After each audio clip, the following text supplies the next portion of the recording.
جس نے لندن کے مہنگے کلبوں اور یونیورسٹیوں میں وقت گزارا تھا، جو خود کو اس حویلی کا اگلا بادشاہ سمجھ رہا تھا، اسے آج ان دیسی کچے کپڑے پہنے کسانوں کے سامنے جھکنے کا حکم دیا جا رہا تھا۔ نہیں، یہ نہیں ہو سکتا دادا جان، میں ان لوگوں سے معافی نہیں مانگوں گا، آذر نے غصے اور بے بسی سے چیخ کر کہا۔ آپ میری جائیداد پہلے ہی چھین چکے ہیں، اب آپ میری عزت بھی ان گنواروں کے سامنے مٹی میں ملانا چاہتے ہیں۔ عزت اس کی ہوتی ہے آذر شاہ جو دوسروں کو عزت دینا جانتا ہو۔ اچانک سیڑھیوں سے اترتی ہوئی زویا کی کڑکدار آواز دالان میں گونجی۔ وہ آہستہ آہستہ چلتی ہوئی آذر کے بالکل سامنے آ کر کھڑی ہو گئی۔ اس کے سفید دوپٹے کا پلو اس کے کاندھے پر تھا اور اس کی آنکھوں میں آذر کے لیے صرف اور شرح صدر تصدیق ہی تھی۔ دادا جان کا حکم اس حویلی کا قانون ہے۔ زویا نے آذر کی آنکھوں میں جھانکا۔ اور اگر آپ کو لگتا ہے کہ آپ معافی نہیں مانگیں گے تو یاد رکھیے گا، اس حویلی کی حد سے باہر نکلتے ہی قانون شریعت کے مطابق آپ کے پاس زویا شاہ کے شوہر ہونے کا رتبہ بھی نہیں رہے گا، اور جائیداد کا جو آخری ٹکڑا آپ کے والد کے پاس ہے وہ بھی ضبط کر لیا جائے گا۔ اب فیصلہ آپ کا ہے، اپنی اس جھوٹی انا کو بچانا ہے یا اپنے باپ کو سڑک پر لانا ہے۔ آذر نے تپ کر اپنے والد میر افتخار کی طرف دیکھا، جنہوں نے شرمندگی اور بے بسی سے اپنی نظریں جھکا لیں۔ وہ اپنے بیٹے کو بچانے کی پوزیشن میں بالکل نہیں تھے۔ آذر نے مٹھیاں اتنی زور سے بھینچیں کہ اس کے ناخن اس کی ہتھیلیوں میں چبھنے لگے۔ اس کی روح تک اس ذلت سے کانپ رہی تھی۔ مگر زویا کی شرٹ اور دادا جان کا جلال اس کے پیروں کی بیڑیاں بن چکے تھے۔ نہایت بوجھل اور کانپتے ہوئے وجود کے ساتھ آذر شاہ آہستہ آہستہ رحمت چچا کی طرف بڑھا۔ اس کا پور اس جھکاؤ پر رو رہا تھا۔ اس نے جھک کر برے کے سان کے دھول سے اٹے ہوئے پیروں کو چھوا۔ مجھے معاف کر دیں۔ آذر کے حلق سے یہ الفاظ ایسے نکلے جیسے اس کے حلق میں کانٹے چبھ رہے ہوں۔ رحمت چچا نے گھبرا کر اپنے پیر پیچھے کھینچے اور آذر کے کاندھے پر ہاتھ رکھا۔ کوئی بات نہیں چھوٹے میر صاحب، آپ ہمارے بچوں کی طرح ہیں۔ آذر فوراً سیدھا ہوا۔ اس کی آنکھوں میں اب بخار کی سرخی نہیں بلکہ نفرت اور انتقام کی ایک ہولناک آگ دہک رہی تھی۔ اس نے دادا جان کو دیکھے بغیر زویا کو ایک ایسی نظر سے نوازا جو اگر تیر ہوتی تو زویا کا سینہ چیر دیتی، اور وہ تیز قدموں سے دالان سے باہر اپنے کمرے کی طرف بھاگ گیا۔ زویا نے اپنے لبوں پر ابھرنے والی فاتحانہ مسکراہٹ کو چھپایا نہیں۔ وہ جانتی تھی کہ آذر شاہ کی انا کا یہ جنازہ اس طویل انتظار کا پہلا صلہ تھا جو اس نے 7 سال تک تنہا کاٹا تھا۔ دالان کا وہ ہنگامہ ختم ہونے کے بعد حویلی پر ایک بار پھر بوجھل خاموشی طاری ہو گئی تھی، مگر یہ وہ خاموشی تھی جو کسی بڑے دھماکے سے پہلے فضا میں پھیل جاتی ہے۔ آذر اپنے کمرے میں آ کر بیڈ پر ڈھیر ہو چکا تھا۔ اس کا پورا جسم غصے اور ذلت کے احساس سے کانپ رہا تھا۔ نتاشا کمرے کا دروازہ بند کر کے اس کے پاس آئی اور اس کے گھٹنوں کے پاس بیٹھ کر رونے لگی۔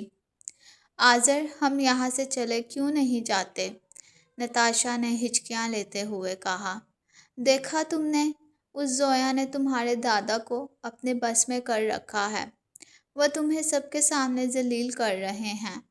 ہم شہر چلے جاتے ہیں، میں اپنے ڈیڈ سے کہوں گی وہ تمہیں لندن میں کوئی بزنس سیٹ کر دیں۔ کر دیں گے پلیز آذر۔ آذر نے جھٹکے سے نتاشا کا ہاتھ اپنے کاندھے سے ہٹایا اور بستر سے اٹھ کر کھڑا ہو گیا۔ اس کا چہرہ غصے سے اس حد تک سرخ تھا کہ اس کے ماتھے کی رگیں ابھر آئی تھیں۔ لنڈن؟ آذر نے تمسخر سے ہنستے ہوئے کہا۔ اس کی آواز میں بلا کی تلخی تھی۔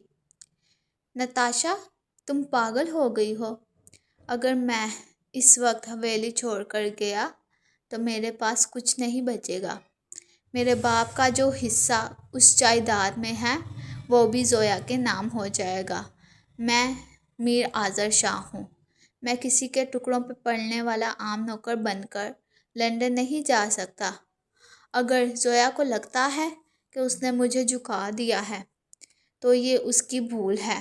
آذر نے آئینے میں اپنے چہرے کو دیکھا، جہاں ماتھے کا زخم اب بھی تازہ تھا۔ اس نے میری انا کو پاش پاش کیا ہے نا؟ اب میں دیکھوں گا کہ وہ اس حویلی کی مالک بن کر کیسے راج کرتی ہے۔ میں اس کی زندگی کو وہ جہنم بناؤں گا کہ وہ خود مجھ سے طلاق مانگے گی اور اس جائیداد سے دستبردار ہو جائے گی۔ اسی شام حویلی کے پچھلے حصے میں جہاں مالٹے اور لیموں کے درخت لگے تھے، زویا چمپا کے پودوں کو پانی دے رہی تھی۔ حریم اس کے پاس کھڑی مٹی کی مہک کو محسوس کر رہی تھی، مگر اس کا ذہن اب بھی صبح والے واقعے میں الجھا ہوا تھا۔ زویا اپی، حریم نے دھیمے سے پکارا۔ جو کچھ دلان میں ہوا، کیا وہ بہت زیادہ نہیں تھا؟ آذر بھائی کا چہرہ دیکھ کر مجھے سچی مچی ڈر لگ رہا تھا۔ ان کی آنکھوں میں بہت نفرت تھی آپ کے لیے۔ زویا نے پانی کا پائپ ایک طرف رکھا اور مڑ کر حریم کو دیکھا۔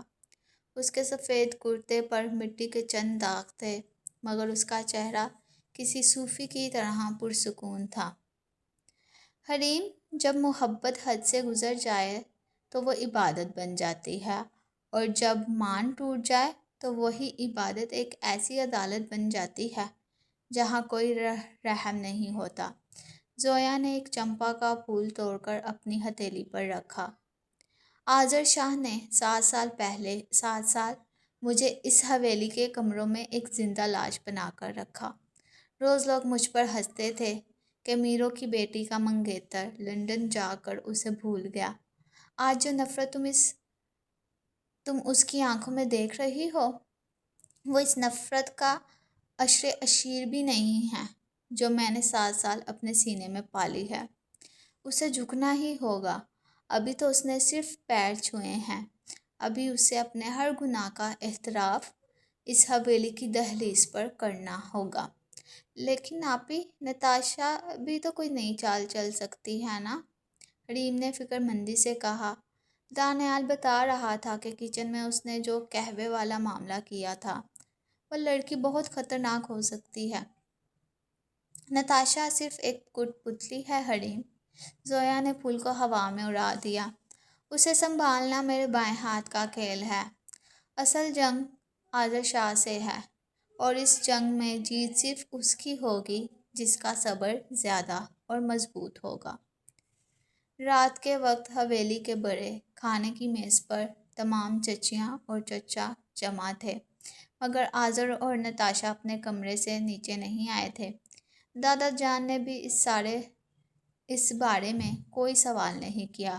کھانا ختم ہونے کے بعد بڑے چچا میر افتخار نے زویا کو اپنے پاس بلایا۔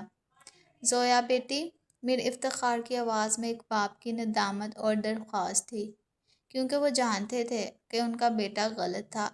آذر نادان ہے، وہ لنڈن کے ماحول میں رہ کر یہاں کے طور طریقے بھول گیا ہے۔ میں جانتا ہوں اس نے تمہارا دل دکھایا ہے، مگر خدا کے لیے اس گھر کی بربادی کا سبب مت بننا۔ زویا نے اپنے بڑے چچا کے سامنے اپنے سر کو احترام سے جھکایا۔ چچا جان، میں میر ذوالفقار شاہ کی بیٹی ہوں۔ اس گھر کو برباد کرنا میرا مقصد نہیں ہے۔ میں تو بس اس حویلی کے رواجوں کو ان کی اصل جگہ پر لا رہی ہوں جو آذر شاہ نے بگاڑ دیے تھے۔ آپ بے فکر رہیں، میں کوئی ایسا قدم نہیں اٹھاؤں گی جس سے دادا جان کی پگڑی پر حرف آئے۔ میر افتخار نے ایک گہرا سانس لیا اور چلے گئے، مگر زویا جانتی تھی کہ یہ سکون عارضی ہے۔ وہ جیسے ہی اپنے کمرے کی طرف جانے کے لیے سیڑھیاں چڑھنے لگی، اندھیرے کوریڈور میں آذر پہلے سے کھڑا اس کا راستہ روکے ہوئے تھا۔ کوریڈور کی مدھم پیلی روشنی میں آذر کا چہرہ کسی جلتے ہوئے کوئلے کی طرح لگ رہا تھا۔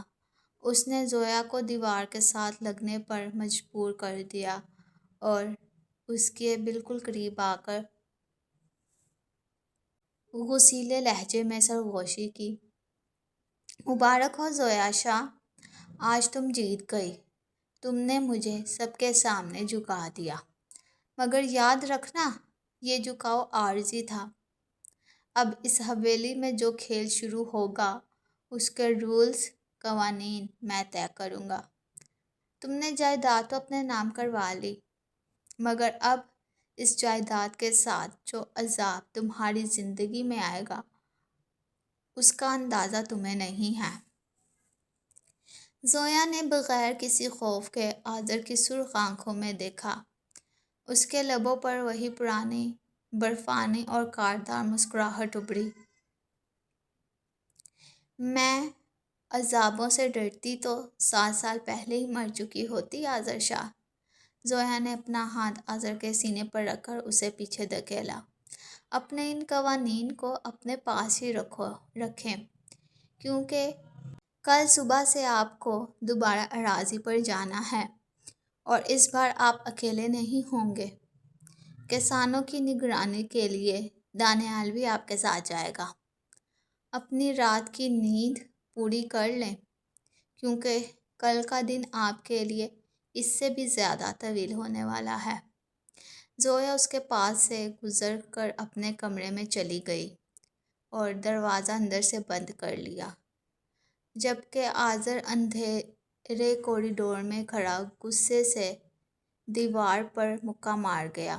اسے اندازہ ہو رہا تھا کہ نفرت کی یہ نئی گرہیں اب ان دونوں کے وجود کو جکڑنے کے لیے تیار تھیں۔